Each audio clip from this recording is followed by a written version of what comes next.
Сэтгэлийн дархлаа нэвтрүүлэг. Хөгшин залуу хүүхэд томчууд эрэгтэй эмэгтэй ялгаагүй өдөр бүр цаг минут тутамд сэтгэл зүйн мэдрэмж асуудлуудтай тулгарч байдаг.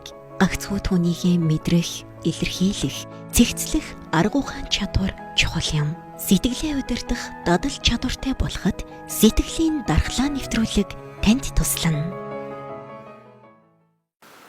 За, юуны өмнө бидний урилгыг хүлээн авч сэтгэлийн дархлаа цурал нэвтрүүлгийн ээлжит дуурайн зочноор оролцож байгаа танд баярлалаа. Энэ өдрийн мэндийг хүргэе. За баярлалаа. Та нарт ч гэсэн одоо энэ өдрийн мэндийг хүргье. За баярлалаа. Тэгэхээр насан цэнгэл доктортай энэ удаагийн дугаараар одоо маш чухал бөгөөд одоо урд нь бас төдийлөн дэлгэрэнгүй ярилцж байгаагүй сэдвээр ярилцахаар сэдвээ сонгосон байгаа. Оюуны хомсдол гэж ямар учиртай өвчин юм бэ? Үүний одоо үүсэх шалтгаан нь юу вэ? За хэрхэн одоо уншилж эмчилдгийн урьдчилан сэргийлэх боломжтой юу? Ер нь одоо ямар одоо арга хэмжээ авах хэрэгтэй юм бэ гэдэг талаар бас одоо үзэгч сонсогчдод мэдээлэл зөвлөгөө хүргэхээр энэ сэдвийг сонгосон байгаа. Оюуны хомсдол гэдэг өвчний ерөнхий ойлголт мэдээллийг манай үзэгчдэд өгөөч. Ер нь бол оюуны хомсдлыг одоо орчин үед бол оюуны хөгжлийн бэрхшээл гэж нэрлэдэг байгаа. Энэ нь бол оюун сэтгхүүн одоо хөгжил хэвийн хэмжээнээсээ доош хөгжсөн байдлыг бол хэлж байгаа. За энэ хүн амын дунд бол нэлийн одоо түгээмэл бас тархалт өндөртэй байдаг. Ер нь сэтгцийн эмгэг дотроо 49-с 51% нь бол дангаар оюуны хомсдол эзэлт юм аа. За сэтгцийн эмгэг гэдэг маань бүр 10 бүлэг 782 эмгэг байгаа. Тэр эмгэгүүдээс 49-с 51% нь бол цэвэр оюуны хомсдол эзэлж байгаа. Оюуны хомсдлын дархалт бол хүн амын дунд бол янз янз байдаг. Тухайлбал одоо 1000-ад 10-аас 30 буюу процентээр ярих юм бол 100% бол 1-ээс 3% дархалттай байдаг гэж үздэг. Зарим улс оронд бол бас 5% дархалтай байдаг гэж ингэж үздэг. Монгол улсын хэмжээнд бол хэд хэдэн судалгаа бол хийгдсэн байдаг. Одоо хүүхдүүд дунд бол одоо 1.8% тай байна гэсэн судалгаа бай. Яг миний анагаах ухааны докторийн сэдэв бол одоо сургуулийн насны хүүхдийн дундах оюуны хомсдлын дархалт энэ л удам зүүн зарим онцлог гэсэн юм сэдвэр бол би анагаах ухааны доктор хамгаалсан байгаа. За энэ сэдв дээр бол яг дархалт бол өсвөр насны хүүхдүүдийн дунд, сургуулийн насны хүүхдүүдийн дунд одоо 1/32% тай буюу 1000-ад 13.2 байна гэсэн юм дархалтын тоо бол гарсан байгаа. За энэ тоо бол Монгол улс бол бусад улс орнуудаас ямар байдаг вэ гэвэл энэ нь бол яг ижил хэмжээнд Монгол улсад жишээ оюуны хомсдолтой хүмүүсийн тоо өсөөд их байна гэж хүмүүс яриад байдаг. Тэр бол тийм биш. Дэлхийн бусад улс орн ч гэсэн яг манайхтай ижилхэн ийм дархалттай байгаа. Энэ бол доктортой байгаа гэдгийг би хэлье гэж бол бодож байна. Оюуны хомсдлыг үүсгэдэг маш олон шалтгаан байдаг. Энэ шалтгаануудыг нь бол дотор нь бол одоо гадаад шалтгаан, дотоод шалтгаан, хавсарсан шалтгаан тодорхойгүй гэж ингэж бол ангилдаг. За дотоод шалтгаан бол ойлгомжтой тийм ээ. Энэ бол одоо удамшин дамждаг оюуны хомсдлууд байдаг. Энэ дээр одоо даавны хам шинж гэдэг юм уу, Klein filtering гэдэг ингэ явцдаг. Гадаад шалтгаан гэдэг бол одоо манайд бас ихээхэн байр суурь эзэлдэг. Энэ нь бол одоо хүүхдийн үр хөврөл бий болох цагаас эхлээд 3 хүртэлх наснд хүүхдийн уурах тархийг гэмтээсэн гэмтэл, хордлого, халдвар, бэртэл тийм ээ. Энэ бүх шалтгаануудаас оюуны хомсдол үүсдэг юм аа. Ихийн хөвлөд байхад ч гэсэн нөлөөлдөг тий. Одоо энэ дээр бол бас одоо архины ургийн гажиг гээл ингээл байна. Төрөх үеийн одоо гэмтлүүд, бүтэлтүүд 3 хүртэлх наснда хүүхдийг ингээ хүнд өвчнөөр одоо эрчим дэмжлэгээ, сэхин амьдруулах хэмжлэгээ шаардсан хүнд өвчнөөр өвдөх. Тэгэл тархины одоо халдварууд, бусад одоо биеийн хүнд өвчнүүд гэх мэтлэнгээр энэ олон одоо шалтгаан бол оюуны хомсдлыг үүсгэдэг. Менингит, энцефалит, кор, салхин цэцэг, одоо улаанууд гэх мэтлэнгээр тийм учраас одоо мөн энэ халдварт өвчнүүд хүүхдийн тархийг гэмтээхгүй тул одоо эхчүүд бол товлолт вакцин тийм ээ. Одоо энэ бол Дэлхийн эрүүл мэндийн байгууллага хийлгээд ингээд зөвлөмж болгосон. Энийг бол Монгол улс хийж байгаа. Энэ вакцинд одоо хамрагдана гэдэг маань бас энэ хүүхдийг ямар нэгэн халдварт өвчнөд тусах энэс хүндрэхээс урьдсан сэргийлж байгаа дэлхийн нийтийн хамгийн нотлохоон суурилсан том тусламж үйлчилгээ юм аа. Ер нь бол оюуны хомсдлыг үүсгэдэг 1000 гаруй шалтгаан байдаг гэж ингэж үздэг. Гэхдээ манай улсын хувийн тухайд бол гадаад шалтгаантай оюуны хомсдол илүү давмгай байр эзэлдэг бол өндөр хөгжилтэй оронд бол удмын буюу дотоод шалтгаантай нь илүү давмгай байр суурь эзэлдэг. Хүүхэд одоо бүрлдэх явцад за төрсний дараах таны саяны нэрлдэг эдгээр шалтгаанууд нэгсэндээ удамшлын бус буюу гадаад шалтгаан болоод байна тий. Тийм. Тэгэхээр оюуны хомсдол гэж ярихаас гадна хэвийн ер нь оюун ухаантай хүн гэж бас тодорхойлт байгаа тий. Тийм. Алийг нь яагаад оюуны хомсдол гэж үзээд алийг нь хэвийн гэж үзэж байгааг та хэлж өгөөч. Тийм. Оюуны хөгжлийн бэрхшээлийг дотор нь оюуны коэффициентаар энийг бол одоо хүнд, хөнгөн, хүндөвтөр эдрийг бол ангилдаг. Гүнзгий оюуны хомсдол оюуны коэффициент бол 0-19 байдаг. Хүнд нь бол 20-с 34, хүндөвтөр нь бол 35-аас 49, хөнгөн оюуны хомсдол бол 50-аас 69 хооронд бол байдаг юм а. Эрүүл хүний оюуны коэффициент бол 80-аас 120 бол байдаг. Тэгэхээр энийг тодорхойлоход бол одоо IQ-г тодорхойлдог одоо тестээр энийг бол оншилдог юм а гэдгийг бол хэлье гэж бодож байна. За тэгээд энэ дээр яг энэ одоо тархалтын хувьд бол одоо 1-3% хүн амын дунд байдаг мөртлөө яг хөнгөн оюуны хомсдол нь бол оюуны хомсдол дотроо бол 80-аас 85%, хүндөвтөр хүнд нь бол нэг 15 орчим, гүнзгий оюуны хомсдол нь бол нэг 5 орчим хувийг бол эзэлдэг. Тэгэхээр оюуны одоо хөгжлийн бэрхшээл дотроо бол хамгийн их байр суурийг хөнгөн оюуны хөгжлийн бэрхшээл бол эзэлдэг байх нэ. За тэр хөнгөн гэхээр одоо эмчээ ямар нөхцөл байдалтай байгааг хэлэх вэ? Хүүхэд магадгүй одоо хэвийнээр бидний дунд хамтдаа сураад хөгжөөд ажиллах боломжтой байдаг юм уу? Ямар чадваруудтай, ямар чадвар арай тий дутуу болохоор хөнгөн гэж үздэг юм бэ? Ялгааг нь тайлж өгөөч. Ер нь оюун сэтгүүн одоо яг энэ одоо хөгжлийн бэрхшээлийг бол олон одоо оюун сэтгүүн чадваруудаар тодорхойлдог юм. За тухайлбал энэ дээр бол сэтгэн бодох чадвар байгаа. Юмыг ойлгох, бодох, оюун дүгнэлт хийх чадвар байгаа. Дараа нь сэтгүүн үйлдлийн чадвар байгаа. За энд нь бол одоо ангилах, задлах, харьцуулах, мөн одоо тодруулах, нэгтгэн дүгнэх, гих мэтчлэнгээр ангилах, тийм ээ? Ийм одоо сэтгүүн чадваруудыг хэлж байгаа. Дараа нь одоо сэтгүүн шин чанар гэж байгаа. За энэ бол юу хэлдэг вэ гэхээр хүний яриа бол тодорхой хурдтай, дистараатай, бүтэцтэй, одоо шүүмжлэлтэй, одоо уялдаа холбоотой байх ёстой. Энэ одоо шин чанар. Дараагийн одоо оюуны хомсдыг тодорхойлдог шин чанар бол хэл ярианы чадвар байдаг. Тухайлбал хөнгөн одоо оюуны бэрхшээлтэй хүний бол энгийн хэл яриа бол яг эрүүл хүмүүс шиг хэвэн байдаг. Ийм сэтгэх маягийн тийм ээ. Одоо нэлээ өндөр одоо ийм хийсвэр одоо маягийн одоо ийм ярихтаа бол жоохон анзаарэгдэн. Тэрнээс хэвэн байдлаар ажил амьдралаа хэвэн байдлаар ярьдаг ус энэ их анзаарэгддэг. Хүндөвтөр үед бол оюуны одоо хэл ярианы чадвар бол нэг 100 хэдэн зуугийн дотор. Гүнзгий оюуны хомсдол бол одоо хэл ярианы чадваргүй байх юм байдал бол байдаг. Дараа нь анхаарлын одоо шинж чанараар мөн одоо сурах чадвараар, мөн ажлын үйлдэлийн чадвараар гих мэтлэнгээр ийм одоо олон чадвараар л энийг тодорхойлдог юм а. Ажлын үйлдэлийн чадрын хувьд бол оюуны одоо хөнгөн хомсдолтой ийм хүмүүсийн ажлын үйлдэлийн чадвар бол бас сайн байдаг. Одоо энэ бол маш олон ажлыг ойдолчин, мужаан, жолооч гэх мэтлэнгээр өндөр одоо сэтгэн бодох чадвар орохгүй ажлуудыг бол бүрэн хийх чадвартай. Бас зарим хүн нь бол илүү хариуцлагатай хийх ийм одоо боломжтой байдаг гэдгийг хэлье гэж бодож байна. Ураг байхад тий оюуны хомсдолтой одоо төрөх тэр эрсдлүүд бий болж идэг гэж та ярилцлагыг хэлсэн. Тэгэхээр тэр үед нь тий ураг байх үед нь ер нь онцлох боломж байдаг юм болов уу? Онцлогыг ер нь хизэнээс хэлж идэг юм бэ? Яг оюуны хомсдлыг бол одоо төрхөөс өмнөх үед нь бас онцлогддог. Гэхдээ энэ зарим одоо удамшлын шалтгаантай оюуны хомсдлын дээр бол илүү их бас онцлогддог. Өөрөөр хэлбэл ургийн усанд нь шинжилгээ хийн гэл тийм ээ. Тэгээд нөгөө хүүхэд маань бас яхад харагдаж байгаа штэ. Гэх мэтлэнгээр ийм одоо онцлогыг бол бас хийж болдог.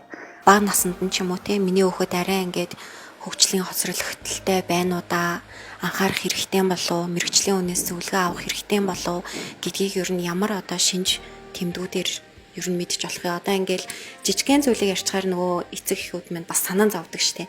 Яана тийм ч юм болов, ийм ч юм болов гэл те. Тэгэхээр энэ дээр ингээд нэн төрөнд эмнэлэгт хандах шинж тэмдгүүд нь юу вэ? Одоо жишээлбэл энэ дээр ингээд хамгийн түрүүнд хандах шинж нь ингээд хүүхэд ингээд эцэг ихтэй 3 сар хүртэл ингээл янгууд ээжтэйгээ ингээл аюу гой харилцаал инээгээл ингээд хүүхдтэйгээ ингээл эрүүл харилцаа үүсгэж байгаа шүү дээ.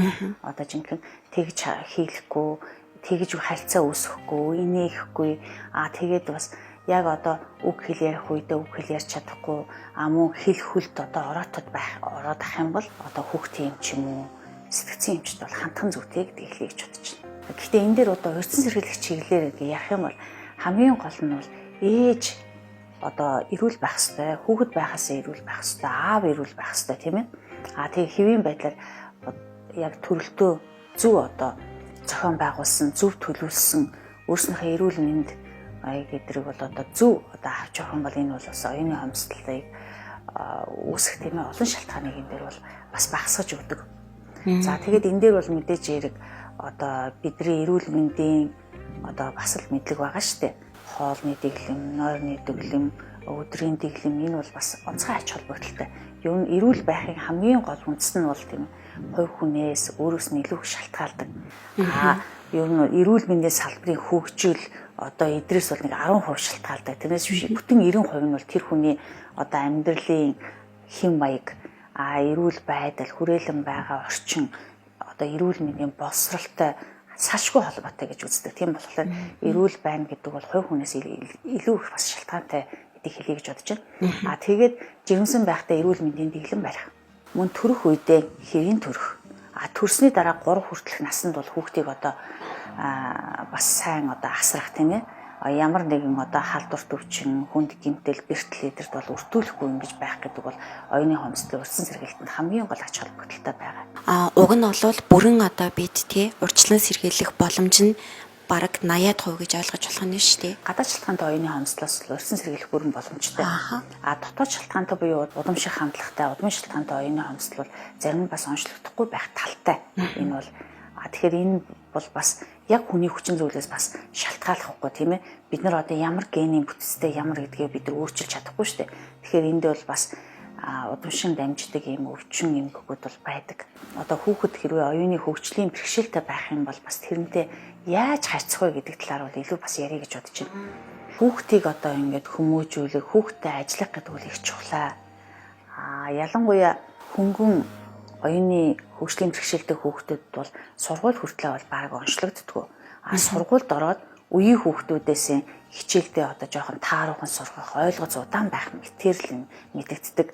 Тийм учраас хүүхдийг ер нь бага наснд нь илүү одоо энийг оншилж чадах юм бол урьдчилан сэргийлэх, тэр хүүхдтэй одоо ажиллах, илүү одоо тэр хүүхдтэй ажиллах юм бол хөнгөн зэргийн оюуны бэрхшээлтэй хүүхэд бол эрүүл хүүхдүүдтэй цуг энгийн сургуульд сурах боломжтой байдаг.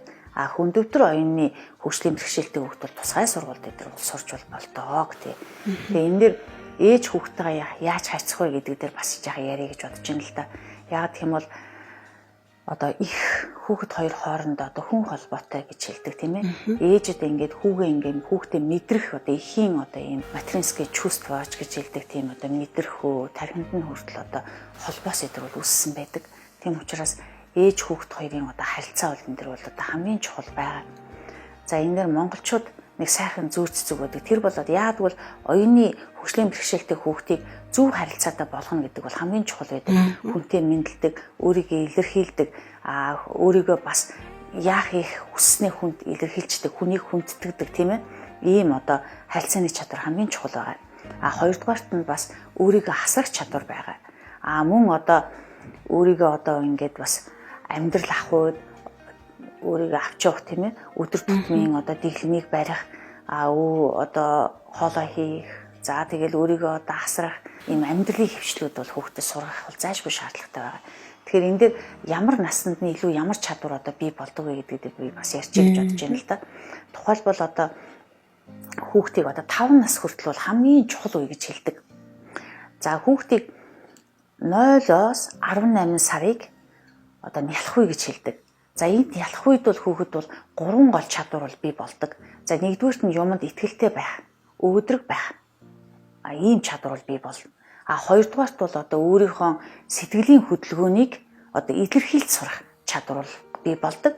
Дараа нь өөрөө тайвширч сурах чадвар бол бий болдог. Тэгэхээр ээж хүүхдэд хайрлаад хүүхдтэйгээ одоо ингээд хөхүүлээд хүүхдтэйгээ ингээд сэтгэл зүйн хэрэгцээг нь хангаад яг бол хүүхдэд одоо хооллох хэрэгцээ, дулаан байх, асруулах энэ хэрэгцээ, биологийн хэрэгцээгээс гадна сэтгэл зүйн хэрэгцээ гэж байдаг. Тэгэхээр сэтгэл зүйн хэрэгцээг нь бүрэн хангах юм бол тэр хүүхд бас одоо хөгжилт нь илүү их нэмэртэй байгаа. А дараа нь 3 нас хүртэл бол одоо 18 сараас 3 насыг хар нялх үе гэж байгаа. Хар бага насны үе. За энэ үед нь бол хүүхдэд нэлээд олон чадвар бий болдог. Өөртөө одоо хяналт тавих. За өөрийнхөөроо байх. Буруу зөв юмыг ялгаж сурах. Бүх юм төгс төгөлдөр биш бай гэдгийг ялгадаг. Мөн өөрийнхөө сэтгэлийн хөдөлгөөнийг бол бий болгож сурдаг. За дараа нь 3-аас одоо 6 нас. За энийг бол одоо тоглоомын үе гэж хэлдэг. Сургуулийн өмнөх одоо нас гэж хэлж байгаа. За энэ үед бол хүүхдэд бол одоо зорилго чиглэл бий болох. Мөн одоо юмд одоо итгэлтэй ийм тийм ээ өөрөө санаачлагтай байх. За мөн одоо хүсээ мэдрэх ухамсар бий болдог гэж үздэг. Дараагийн үе нь болоод 6-аас 12 наснд бол хүүхдэд бол хөдөлмөрийн хүмүүжил бий болдог, зорилго чиглэл бий болдог, одоо бусдаа одоо ялгарах, өрсөлдөх байдал бий болдог. Тэгэхээр энэ одоо хүүхдүүддээ бол хар багаас нэхлээд өөрийгөө асрах, ялангуяа 6-аас 12 насны хүүхэд бол хөдөлмөрийн хүмүүжил, өөрийгөө асрах, ойр зүрийн гэр орны ажил хийх, хувцас өмсөх, эндүүдэх одоо юу гэдгийг хийж чадах юм ойр зүрийн одоо хөдөлмөрийн хүмүүжил болвол бас их зохилтой байгаа. За тэгээд одоо 12-аас 18 наснд нь бол бэлгийн одоо чиг баримжаа тогтно. За энэ үед бол одоо хүн одоо илүү их зорилготой, төлөвлөгөөтэй болдог, илүү их суралцдаг ийм үе байдаг юм гэдгийг хэлье гэж бодож байна. Тэгэхээр наснд бол хамгийн чухал.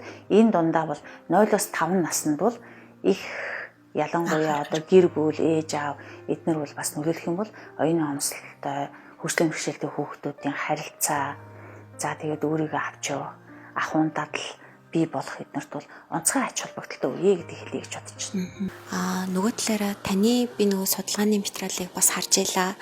Тэгээд тэрэн дээр эхийн сэтгэл зүйн байдал бас их нөлөөлдөг гэсэн байсан. Тийм. Энэ дээр ерөнхийдөө бид хэд хэдэн улсын хэмжээний том судалгаа бол хийсэн л дээ. Жишээлбэл одоо зохилон тохиолдох сэтгцийн эмийн тархалтын судалгаа байна. Энэ бол одоо 2019 оны судалгаа. За мөн одоо хүүхдийн сэтгэл хөдлөл зан үйлийн эмгийн судалгаа бас 19 онд хийгдсэн. За мөн 2022 онд бол бид нар жирэмсэн ээжийн сэтгэл готролын тархалтын судалгаа хийсэн. Жирэмсэн ээжүүдийн дунд сэтгэл готрол 15.9% байна гэсэн энэ дүн гарсан. Мөн одоо төрсний дараах ээжүүдийн одоо сэтгэл готролын тархалт 20.3% байна гэсэн энэ судалгаа гарсан байна. Тэгэхээр ээж хэрэг сэтгэл готролтой байх юм бол төрж байгаа хүүхэд маш их өвчлөмтгий, сэтгэл готролтой, хэд хөдөлгөөнд анхаарал тутамчлын эмгэгтэй, мөн одоо зан үйлийн эмгэг бий болох ийм өслүүд бол бүрддэг. Тийм учраас ээж одоо бас сэтгэл санаагаар тийм ээ одоо хэвийн байх. Тэгээд эрүүл мэнд нь сайн байх. Сэтгцийн үед бол эрүүл байх гэдэг бол онцгой ач холбогдолтой юм байна. Энэ тал дээр бас гэр бүлийнх нь илүү анхаарал тавих хэрэгтэй байх нь шүү дээ. Ер нь бол хүүхдийн одоо энэ зан үйл, сэтгэл хөдлөл, зан үйл бүрэлдэхүүн төвших эднэр гэдэгт бол ээж хамгийн их нөлөөтэй. Мөн одоо бас нөлөөтэй тийм ээ. Одоо яг бол хүний зан үйл бүрэлдэхүүн тогтоод эхлээд ээж аваасаа одоо генотип буюу одоо удмын өвгөтлөө авчиж байгаа. Нийгмийн явцад бол ээжийн нөлөө, аавын нөлөө, гэр бүлийн одоо уур амьсгал, харилцаа, тэгээд цэцэрлэг, сургууль, хүрээлэн байгаа орчин тийм ээ. Нийгмийн нөлөө бол одоо энэ дээр бас цахим нөлөө байна. Энэ бүгд бол хүүхдийн одоо зан үйл бүрэлдэхүүн төлөвшөхөд хамгийн чухал ач холбогдолтой байдаа гэдгийг хэлье гэж бодож байна. Ярилцлагын эхэнд та оюуны хомсдол өвчин, ер нь нийт сэтгцийн өвчин эмгэхийн бараг 50% дангаар эзэлдэг гэж хэлсэн тийм. Ер нь оюуны хөгжлийн бэрхшээл буюу оюуны хомсдол эмгэг бол нийт сэтгцийн эмгэг дотроо 49-өөс 51% эзэлдэг. Тэгэхээр сэтгцийн эмгийн тал хувийг нь бол оюуны хомсдол эмгэг бол эзэлдэг. Тэр хүмүүст одоо эрүүл мэндийн тусламж тий нийгмийн харилцаанд орох, ажиллаж амьдрах, сурахад ямар одоо байдалтай байна вэ? Манай улсын хувьд тий. Тэгэхээр энэ хүмүүст үзүүлэх эрүүл мэндийн тусламж үйлчилгээ ямар байдаг вэ? Энэ хүмүүст ямар асуудлууд илүү тулгардаг юм болоо?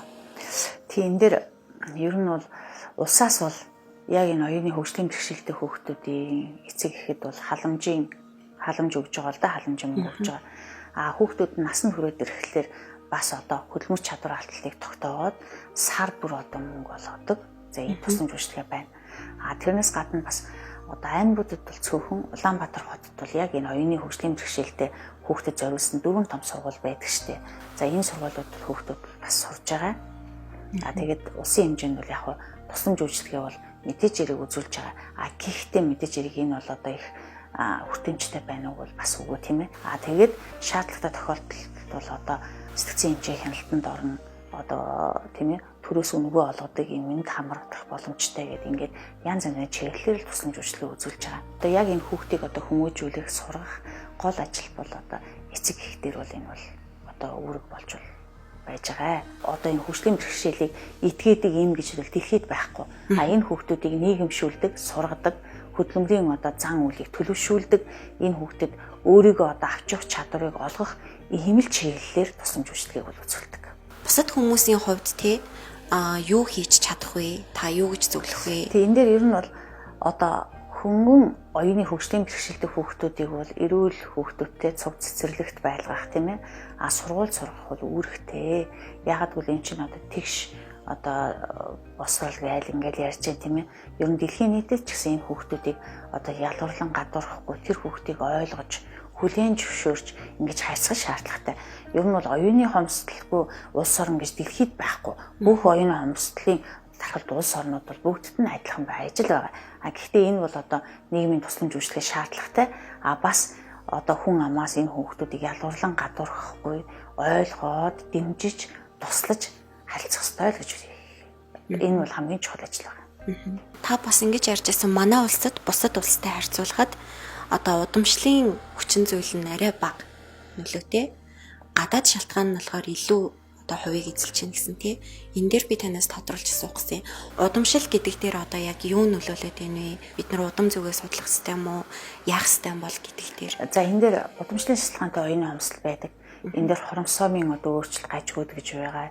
Боцын солилцооны өөрчлөлт гэж байгаа тийм ээ. Тэгээд янз янзын юм одоо олон нөлөө бол байдаг юм аа. Тэгээ энийг бол одоо бас бүгдийн 100% бас онцлох бол боломжгүй байдаг. Манай улсын хувьд бол гадаад шалтгаан ялангуяа одоо төрөх үеийн бүтэлтүү, жимсэн үеийн асуудал мөн 3 хүртэлх насны одоо хүүхдийн хүнд өвчин эмгэг гэдэр бол одоо оюуны хөгжлийн бэрхшээлийг үүсгэдэг гол шалтгаан бол гэсэн ийм судалгааны үр дүн гарсан учраас энэ дээр хэлж байгаа. Эрүүл жирэмслэлт гэдэг бол зөвхөн одоо нөгөө эхээс шалтгааллахгүй тий.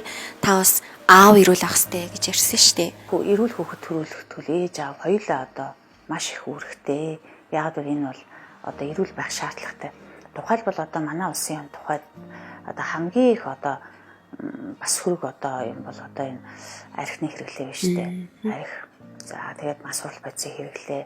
За арх хэрэглэж байгаа олон жил арх хэрэгсэн үед бол мэдээж хэрэг ургийн одоо гажгууд үүсдэг тийм ээ. Тэгээд тэр олон одоо өвчин эмгэгээс үүсдэг учраас бас энэ хорт сурчлын хэрэглээ гэдэг бол бас оюуны одоо хөгжлийн бэрхшээлийг үүсгэдэг хамгийн гол шалтгаан бол байдаг.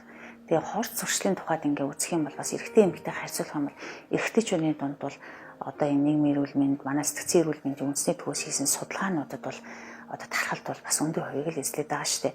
Тухайлбал 2019 оны бидний одоо хийсэн судалгаагаар архин дондох эмгийн тархалт 6.4% гэж байгаа.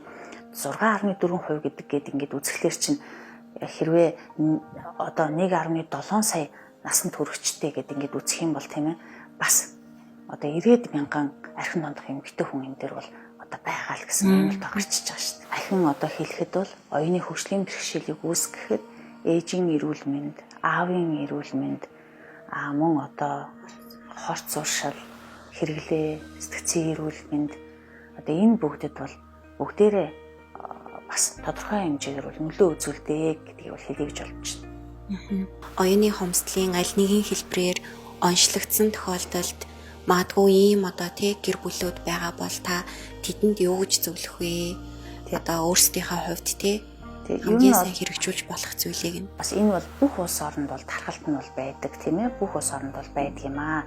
Тийм учраас битгий одоо шантраарай одоо хүүхдээ одоо сэтгцийн эмчнэрт ингээ үзүүлээд онцлуулаад эрт онцлуулаарай. Эрт одоо зөвлөгөө аваад хүүхдээ одоо хөгжүүлэх талаар бол анхаараарай гэдгийг хэлье гэж бодож байна. Хэрвээ хүмүүн оюуны одоо хөгжлийн бэрхшээлтэй хүүхдээ их ажиллаад байх юм бол энэ хэвийн байдлаар одоо гэр бүлээ зохиогоод ажиллаад амьдрах бүрэн болцоотой гэдэг хэлье гэж бодож байна. Оншилгоог ер нь хэн тавьдаг юм бэ? Тэгээ оншийг бол одоо манай сэтгцэн эрүүл мэндийн тусламж үйлчилгээ чинь бас 21 аймагт сэтгцэн дархлуугийн тасгууд бий. Тийм ээ. Мөн одоо 9 дүүрэгт бол одоо сэтгцэн кабинетууд, зарим дүүрэгт бол сэтгцэн тасгууд ч байдаг. Тэгээ манай сэтгцэн эрүүл мэндийн үндэсний төв бусад одоо бас хувийн эмнэлгүүд аль нь дээр нь ч та бол тийм ээ очоод тусламж үйлчилгээ авах бүрэн боломжтой гэдэг хэлье гэж бодож байна. За тэгэхээр сэтгэлийн дархлаа нэвтрүүлгийн энэ удаагийн дугаараар оюуны хомсдол хүчний талаар энэ ер нь ямар учиртай, ямар одоо шалтгаанаар үүсдэг, бид хэрхэн урьдчилан сэргийлэх боломжтой гэдэг тал дээр сэтгцэн эрүүл мэндийн бас ойлголт, мэдлэг, энэний хүнтэй зөвлөгөө мэдээллийг хүргэсэн танд маш их баярлалаа. За та нар ч гэсэн ажлын амжилт хүсье. Баярлалаа. Хамтрагч